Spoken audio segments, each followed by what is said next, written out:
Perfect. That should be good. Okay. So it is now live streaming. Hi, everyone. Oops. 1 second. Did that? Okay, there we go. Hi, everyone, and welcome back to another Saddle Fit Talk with Jochen Schleese. So today we're going to be talking about fitting horses with kissing spine and other back deformities to saddles and the challenges that can pose and just how to go about doing that. So I'm going to let Jochen get started and take it away with his saddle expertise. Hi, Shelby. Thanks for having me. I'm going to start with sharing the screen. Let me just see if I can get that up. I have a couple of pictures here prepared, and let me see if you can see it. Yeah. Wonderful. So when we're fitting a saddle, we want to make sure that the rider sits in balance with the sternum over the horse's sternum, and you want to sit shoulder, hips, and heels one line. If your legs are in front of you or in back of you, you would fall either forward or back. Pretend when you sit on the horse is how you stand. The difference is on the horse, you sit on your seat bones, and when you're standing, your weight is on your feet. But we as riders, when we feel off balance, we start gripping or holding with the hands.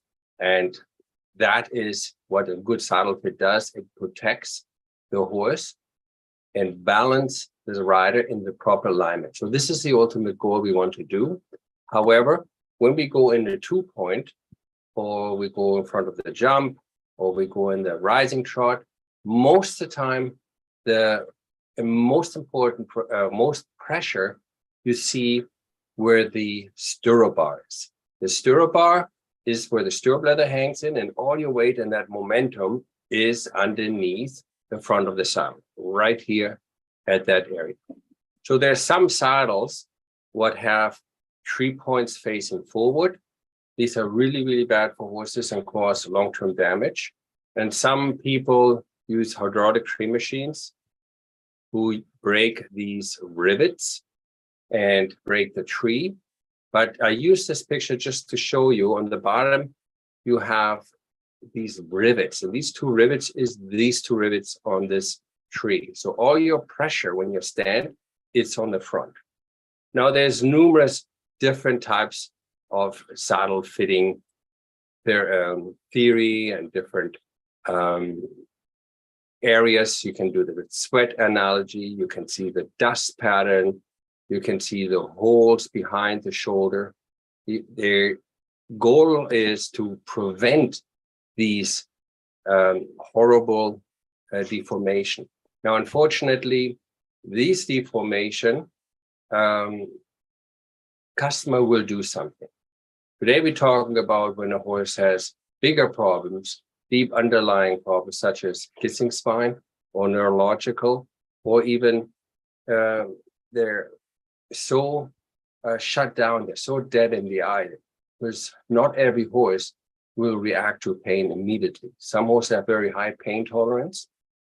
And if the saddle goes forward, this is the L13, and it digs into the cartilage or on the lung meridian point, the horse is extremely inhibited. So it cannot properly breathe, it can't properly move. And same goes in the area. You're looking at the rear here in this picture on the bottom right. So these are the lumbar areas. And once the horse will be in pain or will be discomfort, they're going to compensate. And when they compensate, they're most likely develop an upside down neck, or they have what we call the pain line. Sometimes people refer this to the fly line, or because this is the fly shaker muscle when they use it to get rid of the flies, right? You see that a lot in the summer, but you see it also a lot in racehorses, because this is this nerve here, the CN11. So when the saddle pinches there, the horse will deviate. The deeper tissue, where you see the cartilage damage, the bone damage, the swelling on the withers, these are all pain. These are all issues the horse will show, and the rider will say, "Okay, something is really wrong," right? So I'm talking about an animal, what is a flight animal, and always will move, and it just uses the wrong muscles. And what happens then, if they continuously do that, we will have deformity in the spine. Okay, so we will have withers. You see all the atrophy, how they are all starting to touch. That's really, oops, I'm sorry about that. Really a big problem that needs to be solved. So if a horse has problems, how do I get a saddle on the horse what allows all these muscles to contract properly, allows the shoulder blade to move freely through? You can see all the muscles here and how it goes back.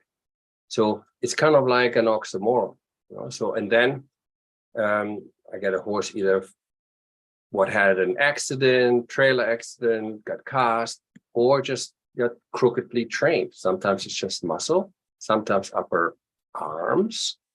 But the fact is, just like humans, we're not absolutely even. Sometimes the horse is extraordinary uneven. So how do we fit that? How do we fit saddles to horses what have these problems? My goal, or here we at Schleese, we want to provide every horse and every rider and customer through educational based evidence. We want to show people this joint here, it's not like an elbow what just goes back and forth. Okay, this is a shoulder joint, just like my shoulder goes upwards, backwards. Look at this video here. You can see this is the upper arm, this is the shoulder blade. You see this half curve, and when the horse moves, okay, you will see how this moves. It rolls on that. Okay, so this is when people talk about shoulder freedom. So in this video here, you can see when you fit the saddle to horses with a big problem, you want to have a saddle, what we call shoulder rolling system. Shoulder rolling system is a saddle what has a special panel or special way of fitting.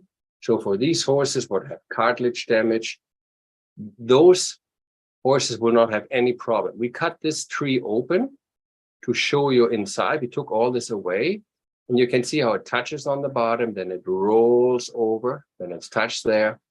And when the leg comes forward, then it touches there and it goes back. So some people say, whoa, this is crazy. The saddle is totally rocking. Well, look at this saddle here. You know, you're seeing the same view now from the top, the same horse from the top. I put it in slow motion. And I wanted you to see how the saddle literally levitates over the horse's shoulder. It does not make any contact. It allows this freedom to come through there. So once you have a horse what has this damage, I would always recommend get your saddle converted to a therapeutic panel or therapeutic bars, because in the end, you're trying to, if here again, that video what I showed earlier, you're trying to have all these muscles free, and you want all this to move independently. So first thing what I recommend, get away from saddles where it has a stirrup bar attached to the metal in the front, because very often the metal plate, okay, what you can measure in degrees, width, okay, there's all these different things. Very often that's already not the right angle. Here you see the different angles, and here you see the different tree width, right? The red is a 74-degree angle, and then you have the same angle, but you have different width between the D-ring, like this picture shows you here. This is an old tool saddle fitters used to use. That's over 115 years old. Okay, it measures the angle of the tree, what has to match the angle of the horse's shoulder. So my recommendation is get to a stirrup bar, what is attached to the center of the saddle.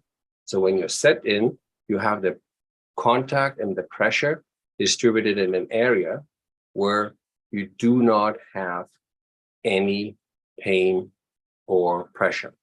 So if I show you another slide here, let me see if I have that queued up. Over all these years, you know, since saddle making, I have to change that a little bit. Give me a sec. Okay. I don't want to cooperate for whatever reason. There you go.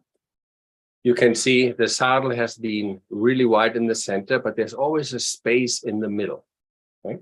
The space in the middle is to avoid the kissing spine. Kissing spine is when these spinal processes override, and then here you can see the shift, or like I showed you this earlier.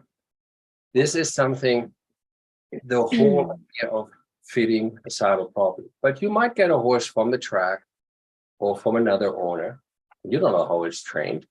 No, for me as a saddle manufacturer, I'm leaning towards specialists, people who have dissected many different horses, like this lady here, Dr. Katarina Pearson. She worked in United Emirates, USA, South Africa, in United Kingdom. So she's been around, she has dissected many, many horses. So as a saddle maker, I want to know, where do you see the most damages and what looks good? She says, well, start with the shoulder. A normal scapular has no deformation and should look like this. And when a scapular has all these bone growth and this here, this is bad. This is, the bone forms bone if it's under attack. So the best way I can only recommend, if you're in the racing industry, or if you're in the jumping or dressage, you want to stay off the spine. This is a 3-year-old horse. Look how it's deformed on the spine, completely crippled. Okay, we have thermography here. Here, close up of the spinal processes, you can see all the veins and the blood. Okay, what goes through this muscle here, the multifidus. Humans and horses have this narrow muscle, and that narrow muscle gives the spine the strength. Here's the bizarre part. If you touch a nerve, the nerve ending, the muscle, no matter how strong it is or thin, or how good of a rider you are, the muscle will do a jerk reaction. All you need to do is go on top of the horse's spine. So you look at, you can feel the spinal processes. Right? You can go right on here and feel it. So what I'm going to ask you, next time you're at your horse, go to the back, go 2 inches down, and then run forward. Okay? The same pressure as if you squish a grape. Run forward and run your finger parallel to the spine. And you will see how the whole back muscle, it's like you put a little shock wave on it. And you know what? People say, oh, it's ticklish. Yes, ticklish means you are touching a nerve ending, like on your feet, and then the muscle does a jerky reaction, what you can't control. Imagine you have a saddle that sits on the spine. Okay? So a saddle that sits on the bladder meridian point, right, which causes massive problem with the respiratory. A saddle what pinches, hurts the cartilage, deforms the saddle. Okay?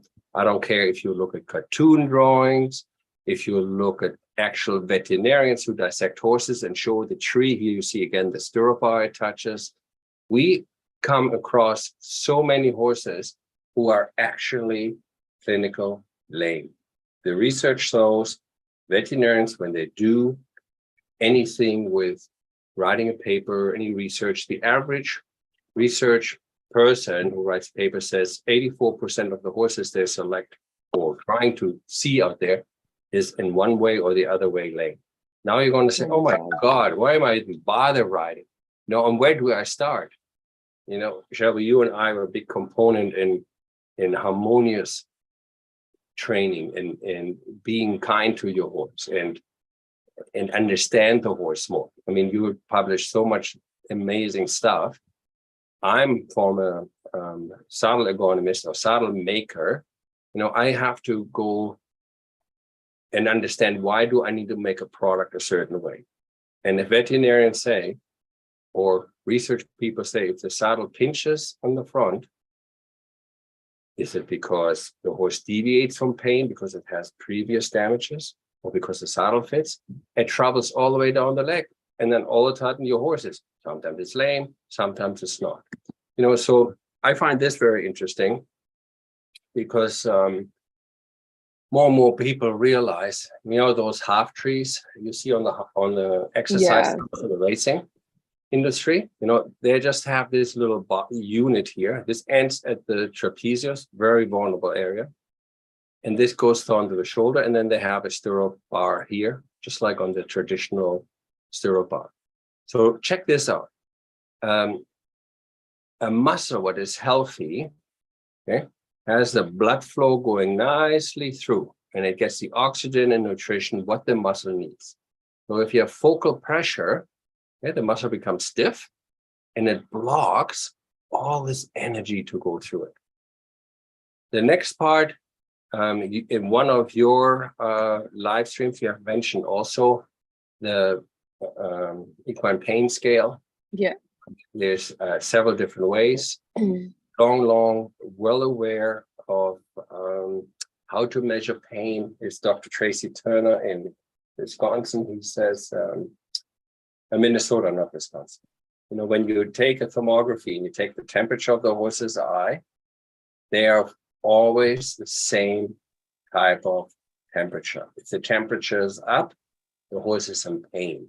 There's very easy ways of measuring pain. So if you say, I don't care, I've just given bute, I'm just going to ride him through. It's just a little stiff, the little bugger, or the mare is always a mare. I just need to listen and tell her who's the boss here. We hear this a lot. You know, so I don't know if I got this from you or from another presenter. I like this a lot, the pain cycle. So if I'm just all about winning and medals and my ego, your horse will not perform because the pain cycle is very simple. The horse is in pain, they guard the muscle, just as you would. That restricts the mobility, the muscle becomes weak, you see atrophy, and then it decreases the function. Never mind about the emotional stress, right? So here's something what really hit home for me. You know, so if you look at the old style of racing, you know, so how they used to have long leathers, the really long stirrup leathers, and then they developed a new style where they have shorter stirrup leathers. Now, do you think they did that because of humane to the horse or it's better? No, because the horse gets faster, right? So it's all about making money.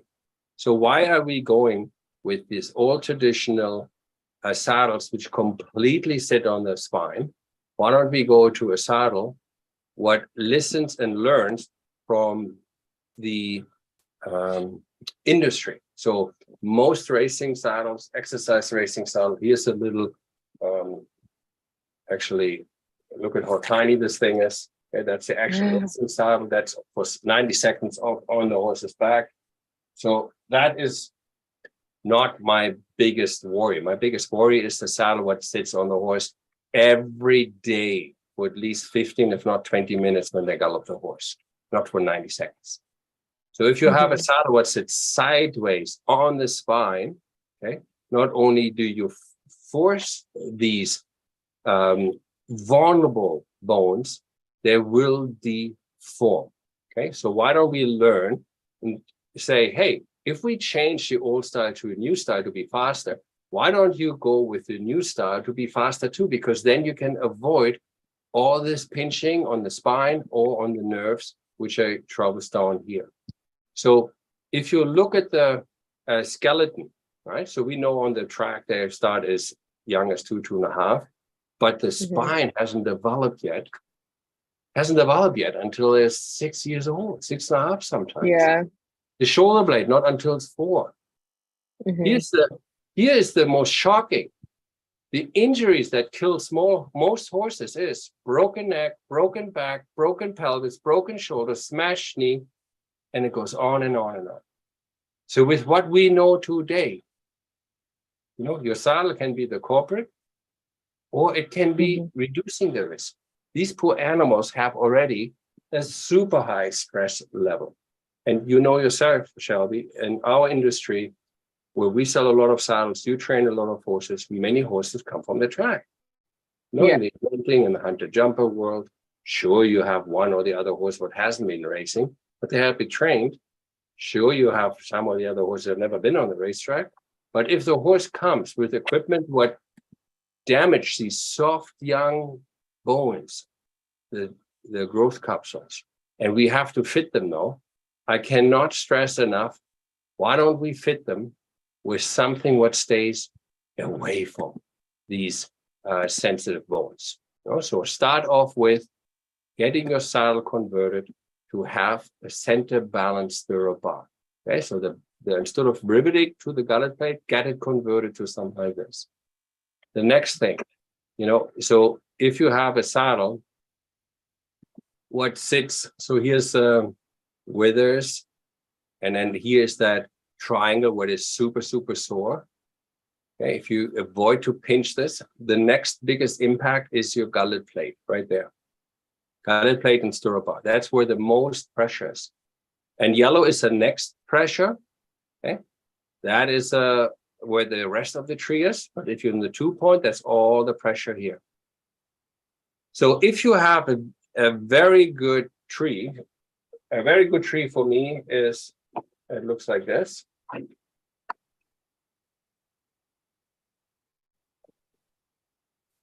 So a very good tree is a tree what has different components. It has a very backward slope shoulder.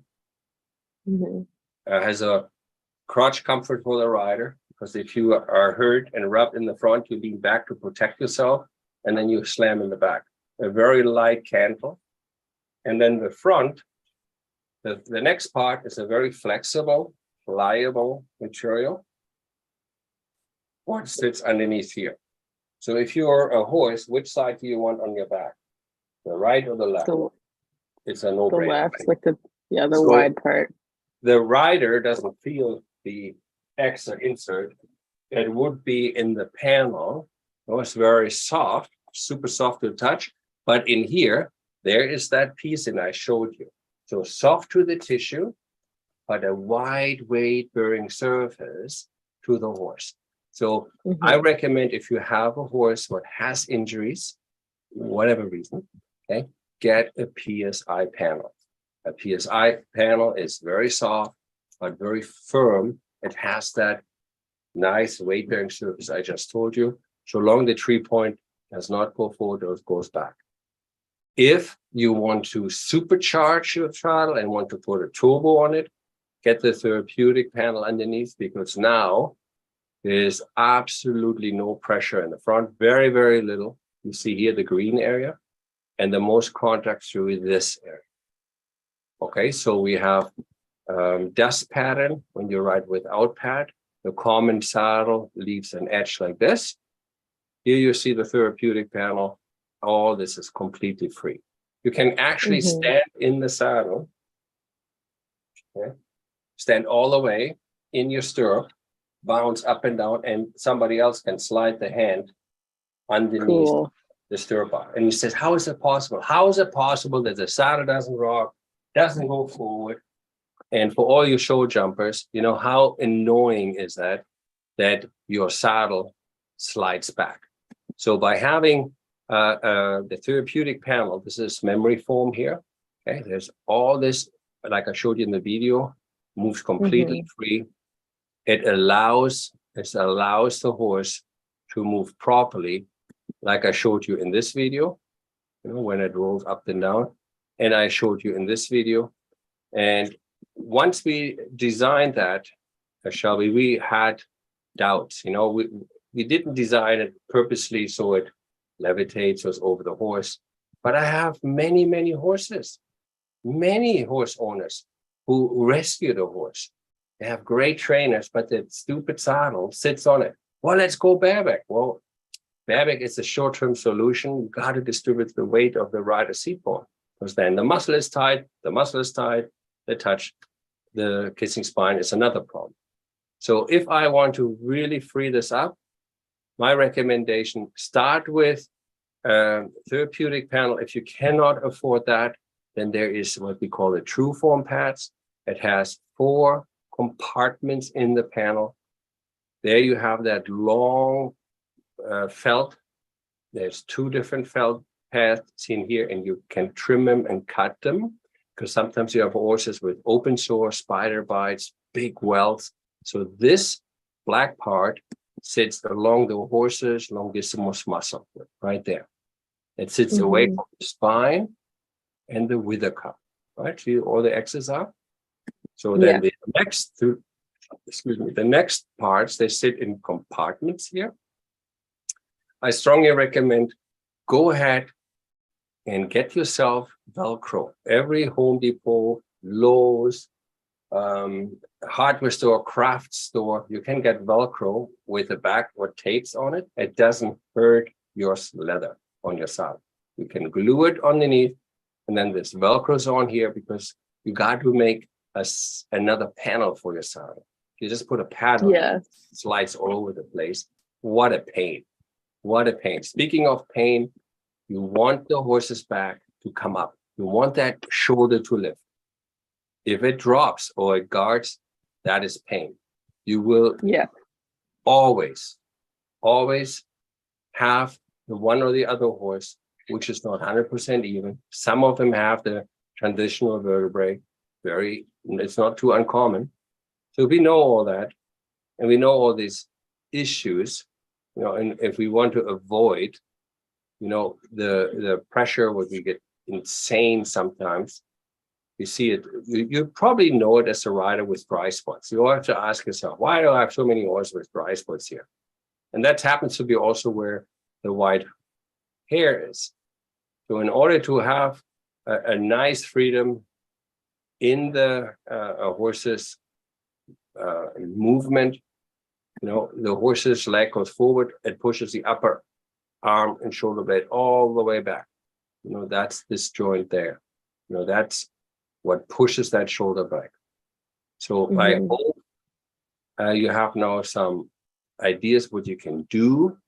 Yeah. So I recommend, because for so many years, since 7,000 years, we're trying to do something good for the optimizing the relationship between man, horse, and saddle. A big topic, and it's not just the saddle that makes the horse. It's also, like you always say, it's how you care for the horse, how you ride the horse, how you feed the horse, how much turnout they have. I mean, the list goes on and on and on. This topic was about saddles, and I have shown you now 4 ways you can implement to your existing saddle, or if you're thinking of a new saddle or used saddles, look for saddles with a center balance stirrup bar. Okay, it looks like this, very easy to attach. Okay, it hangs in the center of the saddle. Okay, so this is patented and it's easy to install in the saddle. Cool. Yeah, that's so awesome. Thank you so much again for doing this. My pleasure, and thank you for having me, and keep up the good work. Thank you.